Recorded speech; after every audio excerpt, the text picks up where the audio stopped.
Olá, alunos e alunas do Centro de Ensino Alves Cardoso. Sejam todos bem-vindos a mais uma aula da disciplina de Língua Portuguesa.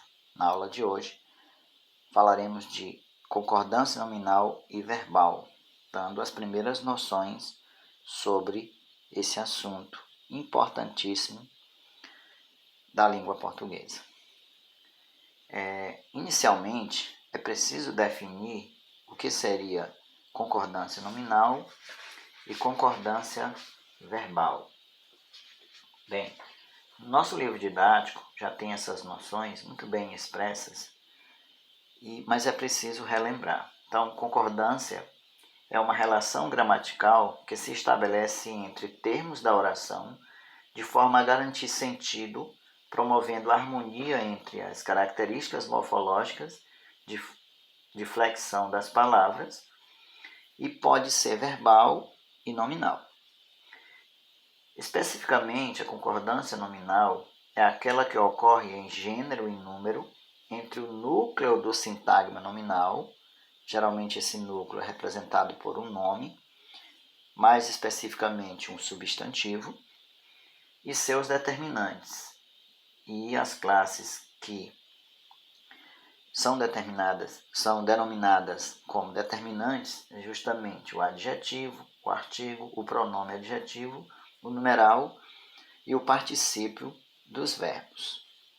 Já a concordância verbal é aquela que ocorre em número e pessoa entre o núcleo do sintagma verbal, que é o verbo, e seu sujeito.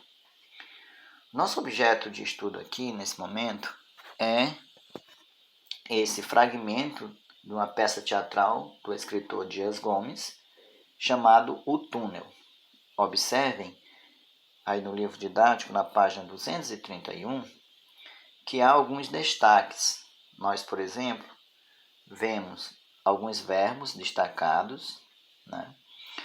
Vemos também alguns adjetivos, não é isso? Vemos também pronomes, né? Ok? Então, esse é o texto que será analisado. Como faremos essa análise? Nós vamos proceder observando esses quadros, esses retângulos que estão aí ao lado, que estão em forma de perguntas. É isso? Então, na primeira pergunta, ele diz assim: algumas palavras, e observem a cor dessa palavra, né? Parece estar em rosa.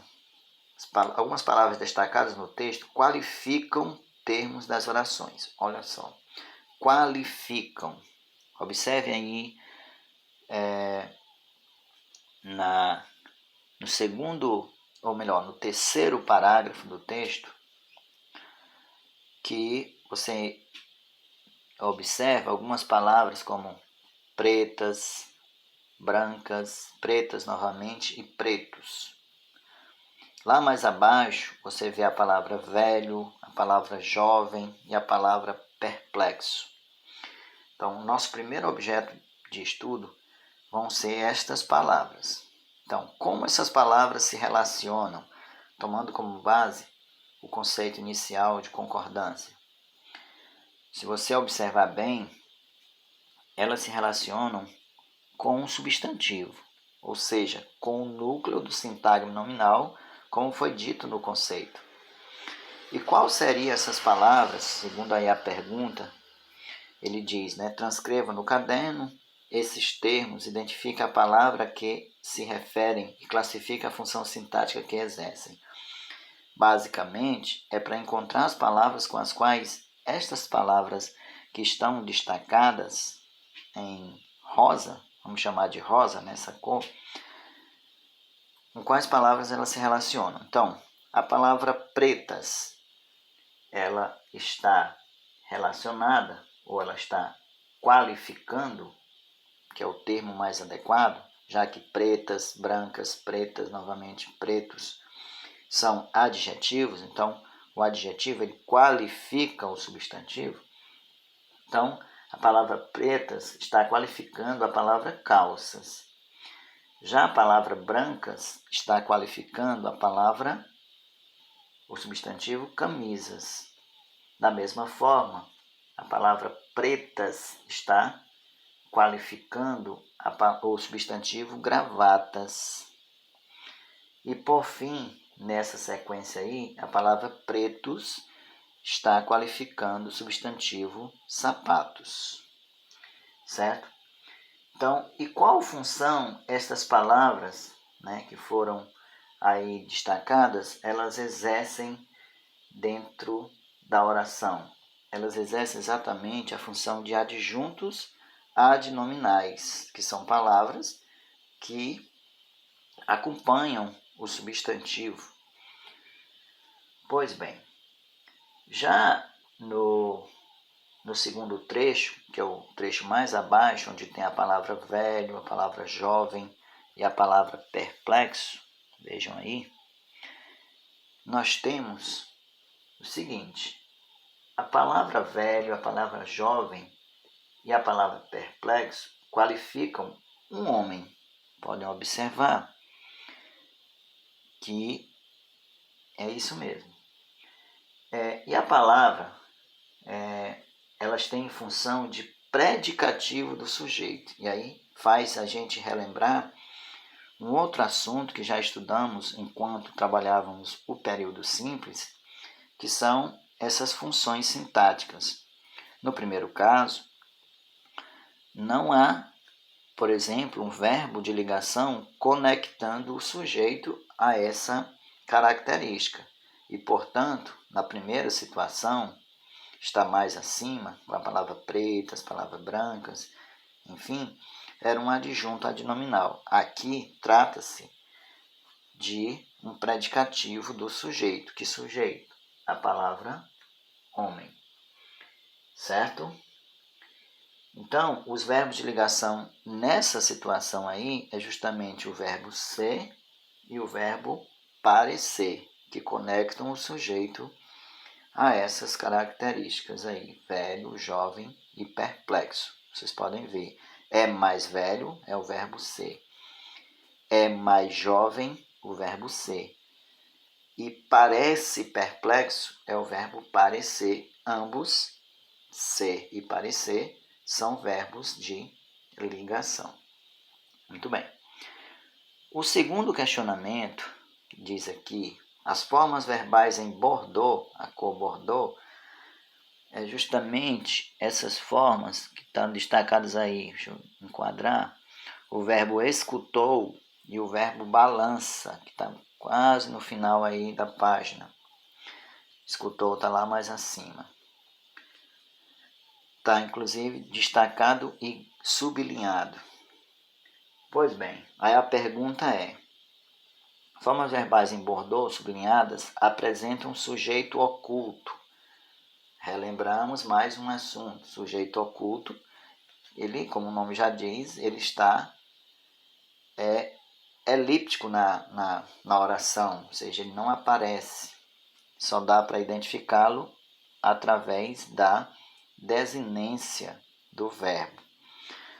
Pois bem, quem é o sujeito em cada caso? Ele já foi citado em algum momento do texto, né? Então, o sujeito do verbo escutou é justamente o homem do Fusca. Já o sujeito do verbo balança, que está mais aqui abaixo, é justamente o homem da Kombi. Ok? Bem, já a pergunta da letra B do segundo diz assim: que morfemas, ou seja, que pedacinhos da palavra, do verbo, que morfemas das formas verbais permitem essa identificação? Justamente a parte final de cada verbo permite essa identificação. Por exemplo, essas desinências elas indicam um número, que no caso é singular, e a pessoa, que no caso é a terceira pessoa do singular, falando de forma mais completa. Na questão de número 3, um pouquinho mais abaixo, vamos lá, aqui, nós temos: explica o sentido dos verbos fazer e ter. Pois bem, O verbo fazer exprime passagem de tempo. Já o verbo ter equivale a existir. Então, essa noção aqui, nós vamos ter no estudo mais aprofundado da regência verbal, certo? Que é assunto mais para frente. A questão de número 4, bem no início da página 131, no lado direito da página, o trecho destacado em verde, e aí temos, né? Tanto o homem do Fusca como o homem da Mercedes vestem, apresenta um sujeito composto. Como esse sujeito aparece marcado na forma verbal? Vamos lá. Então, essa pergunta de número 4, a gente pode observar que ele apresenta dois núcleos, não é isso? Então, justamente, o homem do Fusca, o homem da Mercedes. Por essa razão, o verbo se encontra no plural, certo? Já o questionamento de número 5, nós vamos observar as palavras em rosa, que são justamente a palavra aonde, que está bem abaixo, né, lá na parte final do texto. Vamos lá. Então, por que ele teria dito onde e não aonde? Por que ele não optou por onde? Bem, onde vai determinar justamente não digamos assim, um lugar fixo. O correto é justamente aonde, ou seja, há um deslocamento, né? Uma ideia de locação, de locativo. Então, aonde seria o termo mais adequado para se utilizar.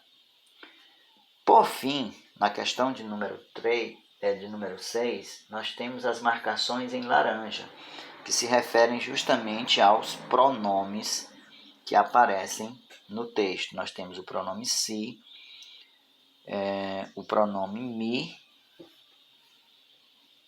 certo? Que pergunta-se o seguinte: compare as palavras em laranja, classifique-as quanto à morfologia e à função sintática. Já foi dito, né? São pronomes, com relação à morfologia, são pronomes, e a função sintática que elas exercem justamente a função de objetos. No trecho da peça, o que parece determinar que esses termos venham antes ou depois da forma verbal a que se relacionam? Como eu disse, lá mais na frente nós vamos estudar a colocação pronominal e justamente abordaremos a questão da próclise, da ínclise e da mesóclise. Nesse caso aqui, você vê que algumas formas verbais apareceram após o verbo e outras apareceram antes do verbo. Ok? Então, estas são as primeiras noções, né, desse assunto e espero que tenham entendido. Até a próxima. Tchau.